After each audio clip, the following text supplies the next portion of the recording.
Defence में करना क्या चाहिए इस प्रॉफिट बुकिंग को लेकर के, और अभी डिफेंस क्यों फोकस में है? डिफेंस को लेकर के कई सारी रिपोर्ट्स भी खंगाली हैं हमारे सहयोगी हर्ष ने।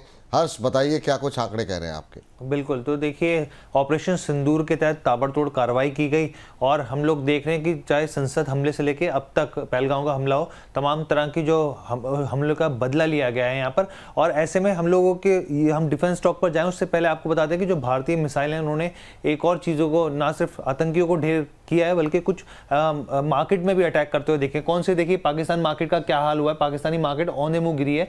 कराची स्टॉक एक्सचेंज जो है वो क्रैश हो गई, 6000 पॉइंट्स की गिरावट देखने को मिली। और ये देखिए 22 अप्रैल को जो अटैक हुआ उसके बाद प्रधानमंत्री ने जिस तरीके से ऐलान किया उसके बाद से 10% से ज्यादा की गिरावट यहाँ पर देखने को मिली है। अब हम लोग यहाँ पर डिफेंस स्टॉक की बात करते हैं। डिफेंस स्टॉक को लेकर क्या स्थिति देखने को मिली, तो देखिए सबसे पहले एक एक करके 5 स्टॉक्स हैं हम लोग लेकर आए हैं। और आप देखिए वित्त वर्ष 2024 से 25 के बीच में भारत सरकार की तरफ से बड़े ऑर्डर बुक देखने को मिली है, लगभग डबल होती हुई दिखी है और करीब 131 ऑर्डर्स मिले हैं यहाँ पर कंपनियों को। तो सबसे पहले हिंदुस्तान एरोनॉटिक्स की बात करते हैं। एक महीने के अगर आप रिटर्न को देखें 12%, एक महीने का 12% रिटर्न दिया। टारगेट प्राइस एक्चुअली कुछ नुवामा की रिपोर्ट से कुछ स्टॉक्स को लेकर, तो वो टारगेट्स हम लोग आपको दिखा रहे हैं। टारगेट प्राइस 5150 रुपए का दिया गया है। ऑर्डर बुक देखिए 1.84 लाख करोड़ की ऑर्डर बुक है FY25 के हिसाब से देखें। और आप यहाँ पे देखिए जो चेन सप्लाई का दिक्कत थी वो पूरी तरीके से रिजॉल्व हो चुकी है। यहाँ तक कि जी जनरल इलेक्ट्रिक की तरफ से जो इंजन सप्लाई की बाध्यता थी वो भी खत्म हो चुकी है। तो ये तमाम तरह की चीजों को लेकर आगे ये कंपनी बढ़ रही है। अब हम लोग दूसरे स्टॉक की बात करते हैं। हिंदुस्तान एरोनॉटिक्स के बाद हम दूसरा स्टॉक प्ले करते हैं। यहाँ पे देखिए भारत इलेक्ट्रॉनिक्स की बात करते हैं। एक महीने में एक अच्छी तेजी यहाँ पे भी देखने को मिली, 14% की तेजी यहाँ पर है। टारगेट प्राइस 385 रुपए दिया जा रहा है। और आप ऑर्डर बुक देखें 71,000 करोड़ से ज्यादा की है। लेकिन हम अपने व्यूअर्स को बता दें कि Q4 में जो टारगेट दिए जा रहे थे ऑर्डर के वो मिस होते हुए दिखे हैं, लेकिन फिर भी यहाँ पर जो आंकड़ा है आपके सामने है। इसके अलावा तीसरा स्टॉक कौन सा डिफेंस शेयरों में अगर हम बात करें तेजी देखने को मिली जो एक महीने के अंदर, भारत डायनामिक्स की बात करते हैं। ये देखिए 17.5% की तेजी रही है स्टॉक में, एक अच्छी तेजी रही है यहाँ पे। और टारगेट प्राइस जो है 1650 के आसपास है। ऑर्डर बुक जो है 25,000 करोड़ के आसपास पहुंचती हुई दिखी है यहाँ पर FY25 की हम लोग बात करें। इसके अलावा आगे हम लोग देखें और कौन सा स्टॉक है चौथा, वो हम आपको बताते हैं मजगांव डॉक शिप बिल्डर्स। यहाँ पर एक महीने का रिटर्न, ताबड़तोड़ रिटर्न, यहाँ पर 22% की तेजी देखने को मिली है यहाँ पर एक महीने के अंदर। टारगेट प्राइस 2885 का, ऑर्डर बुक 34,700 से ज्यादा की ऑर्डर बुक यहाँ पर भी देखी जा रही है। इसके अलावा आखिरी स्टॉक कौन सा है वो भी हम आपको बताते हैं। देखिए डाटा पैटर्न की हम लोग बात कर लेते हैं। यहाँ पे एक महीने देखिए 32% से ज्यादा का उछाल डाटा पैटर्न में भी देखने को मिला है।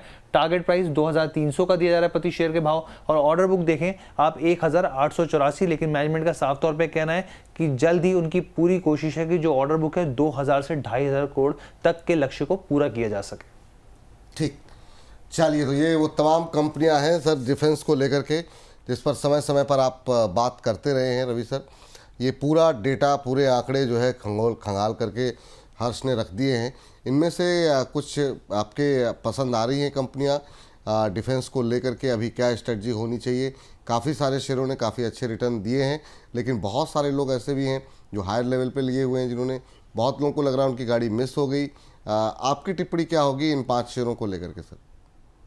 देखिए अगर आप बोनस को देखते रहेंगे तो आपकी गाड़ी तो नहीं मिस होने वाली है, लेकिन आप जरूर इधर उधर भटक जरूर जाते हैं, मैं यही कह सकता हूं। लेकिन हाँ, डिफेंस के ऊपर पहली बात है हर्ष, कॉन्ग्रेचुलेशन, बहुत बढ़िया रिपोर्ट निकाली है आपने। और जरूरी है जागरूक करना, क्योंकि क्या होता है लोग ना हर समय रोते रहते हैं, रोने की आदत सबको पड़ी हुई है कि बड़ा नुकसान हो गया, बड़ा नुकसान हो गया। लेकिन आप ये भी देखिए कि इन लेवल्स पर स्टॉक में अगर आज कंपैरिजन करें तो आपने देखा कि 14%, 16%, इनफैक्ट मैसडॉक ने एक साल में अगर देखते हैं तो 148% का रिटर्न वापस से उस सारी रिकवरी दिखाते हुए नजर आए। और अभी के हिसाब से जैसे आप बोल रहे हैं, अगर मैं लॉन्ग टर्म के गोल के हिसाब से जाता हूं तो मुझे BDL, BEML, HAL और पारस डिफेंस, मैसडॉक, कोचिन शिपयार्ड, GRSC, ये सभी अच्छे लग रहे हैं। लेकिन वेटेज अलग है। वेटेज अलग होने का मतलब है कि आप करंट लेवल पर अगर आप एंट्री करना चाहते हैं तो आपके लिए 20% एंट्री खुली हुई है। एवरेज करना है तो पूरे शो को फॉलो करते रहिए, समय समय पर लेवल बताते रहते हैं। BDL 1250-1300 के बीच में दोबारा मिलता है तो बहुत अच्छा मौका है, नहीं तो 1650 की लड़ाई लड़ता रहेगा। जहां तक HAL की बात करें 4800 का टारगेट इंक्रीज किया, वो आपको दिखाई देगा। मैसडॉक की बात करें 3,000 पे अभी प्रॉफिट बुक करने को बोला कि थोड़ा पार्शियल प्रॉफिट बुक कर लीजिए, 2500 पे वापस एंट्री करना बनता है।